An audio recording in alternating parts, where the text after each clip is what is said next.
Hi everyone! So this was Olivia's third quarter working on this project and it was my first quarter. As such, I spent time earlier in the quarter understanding the project and getting up to speed with the current status of the project.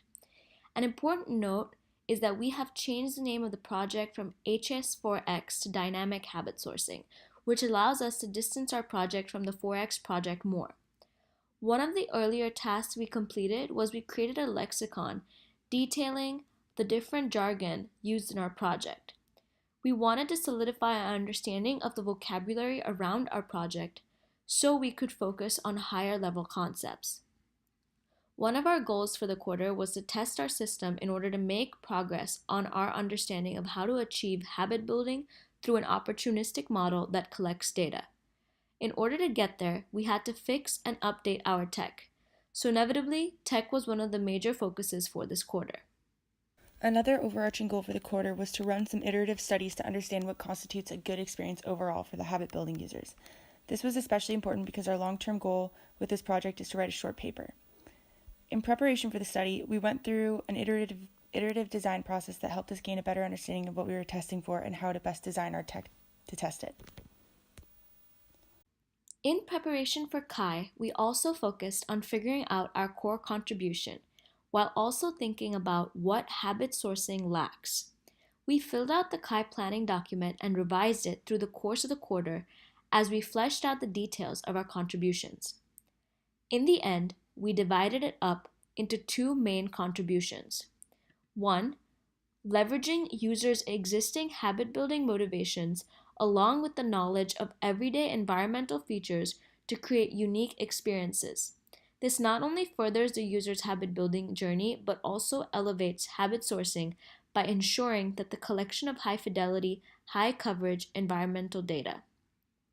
Second, a framework for experience generation which dynamically produces full narrative experiences that are both intriguing and relevant to the habit building user.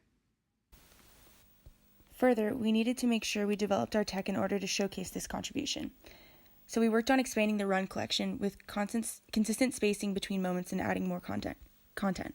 This involved adding tunable parameters for the sending of specific moments, such as time since the last moment, distance to the world objects, and coverage at a location. Furthermore, we have implemented an action verifier that releases moments after a preceding moment has been verified. For example, we can only ask about an attribute of a world object if we have verified that the world object in fact exists at that particular location. This involved an entire revamp of the backend. These elements have always been a part of the design, but have never been implemented in a testable way before. Moving forward, our main question became what constitutes a good experience. Last quarter, Olivia focused on what makes a good expand interaction, in particular. This quarter, however, we wanted to focus on the overall experience, meaning an entire run for Zombies Interactive. Some of the key points that we thought we should focus on were what makes an engaging and cohesive narrative? Could an immersive experience be enough to motivate users to continue on the path of building their intended habits?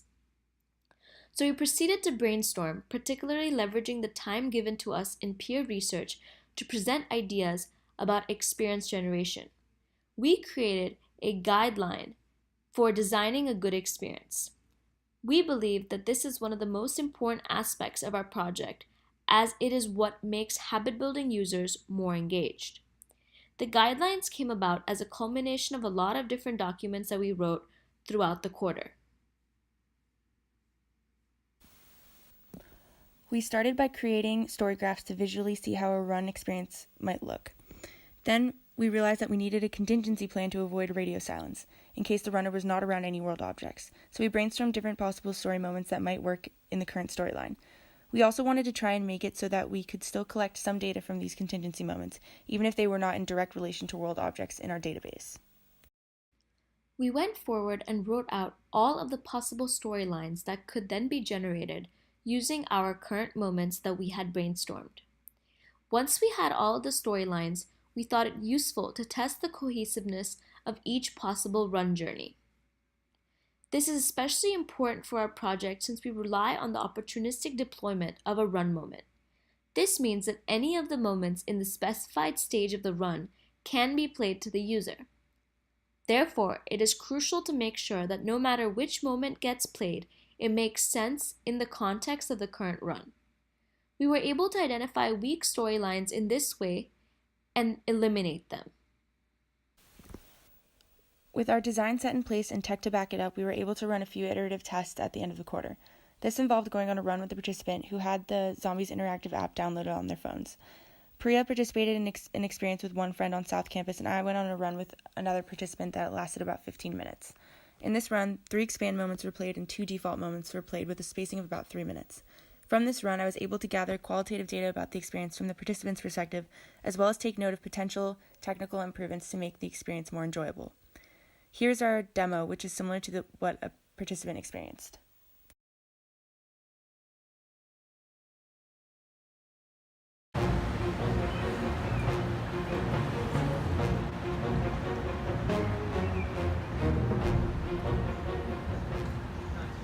Hey there, runner number 5. I am your guide. We need you to get back to base safely and gather some important information for us about the Northwestern campus. Got it? Okay. Keep a good pace and stay alert.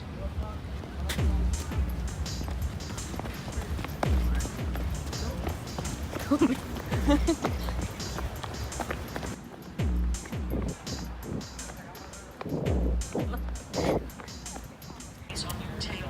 Run to the stronghold in the rock. Sprint by the rock to market flower. Take pictures.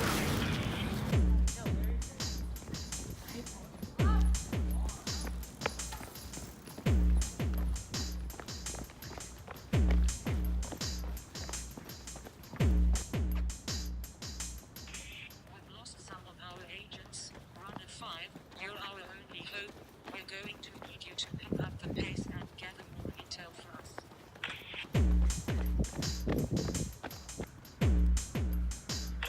Our sources are telling us Norris seems to be safer than where you are headed. Jog to Norris and sprint into it immediately.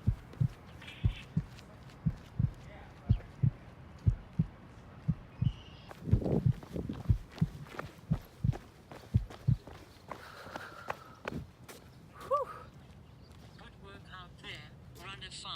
See you next time.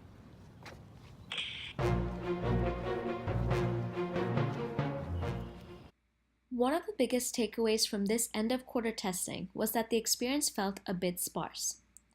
The participants wanted a bit more guidance and direction through more frequent check-ins. The narrative that did play made sense to the participants and was immersive, but felt almost too flexible. We had been considering the idea of a separate class of moments. We call these nudge moments. And these notes confirmed for us that adding these moments to the design would be useful. Nudge moments are between regular data collecting expand moments and simple hard-coded narrative default moments. They reference world objects and encourage users to push forward a certain direction. We added this to the tech design and began implementing the tech to support them. In terms of our final deliverables for the quarter, we did sweeps through both the practical canvas and the R² canvas to ensure that it was up to date with our current design, arguments, and tech. The area that needed the most attention, however, was the approach tree. The first part of the approach tree was filled out last quarter, but the higher level links and greater contributions had yet to be completed. We focused on filling these out and thinking about the greater impact of our project now that it has a more concrete form with tech to back it up and an iteratively tested design.